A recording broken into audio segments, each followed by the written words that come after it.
Andrew Jackson was born on March 15, 1767, on the North Carolina and South Carolina border.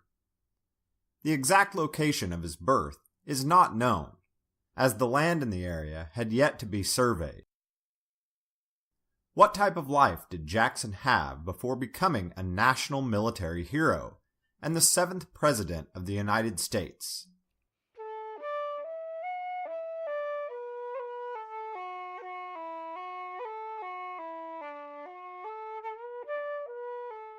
Andrew Jackson was born to Presbyterian parents who had immigrated from Ireland 2 years before, and his birth came a mere 3 weeks after the sudden death of his father. As a child, Jackson grew up in poverty in the Waxhaws Wilderness and received little education in the years leading up to the Revolutionary War. When the conflict came to the Carolinas, Jackson's oldest brother Hugh died in the Battle of Stono Ferry, and Andrew, at the young age of 13, joined a local militia to serve as a courier for the Patriot Army. Jackson was captured by the British, along with his second brother Robert, in 1781. The brothers were treated harshly by their captors, and both nearly starved to death during their imprisonment.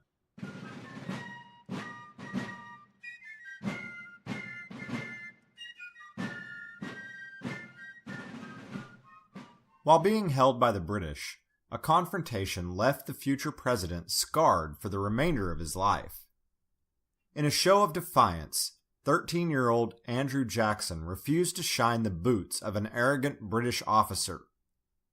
The officer raised his sword in a fit of rage and wielded it at Jackson, gashing his left hand and slashing his face.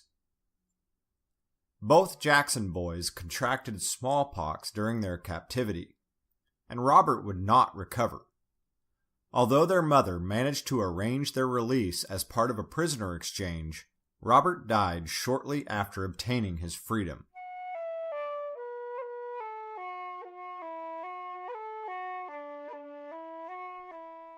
The loss of both siblings was quickly followed by another tragedy.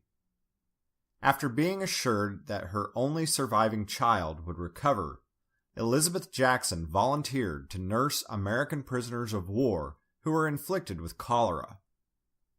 After Jackson's mother struggled to save the lives of those imprisoned on British ships in Charleston Harbor, the disease claimed her life. She was buried in an unmarked grave, leaving Andrew orphaned and alone at age 14. The deaths of so many family members during the Revolutionary War created a lifelong hatred for the British that Jackson would harbor until his dying day.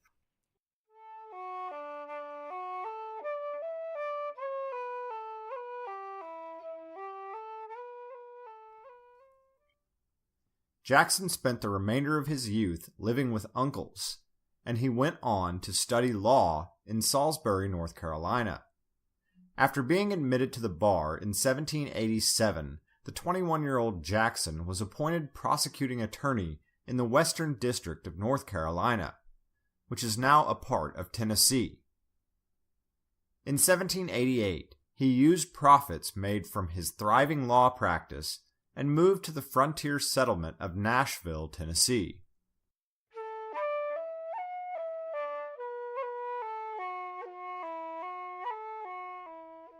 In 1796, Jackson served as a member of the convention that wrote the Tennessee Constitution, and he was elected to serve as Tennessee's first congressman in the U.S. House of Representatives.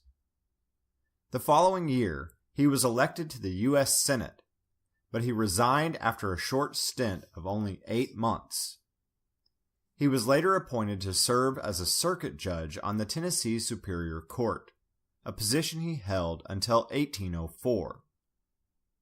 Around that time, Jackson purchased the Hermitage, an expansive plantation in Davidson County, Tennessee.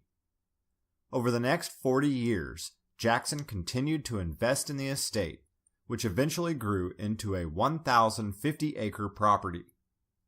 In 1804, 9 African American slaves worked the cotton fields of the plantation. But by the time of Jackson's death in 1845, 150 slaves labored in the Hermitage's field. Throughout his lifetime, Jackson is believed to have owned as many as 300 slaves.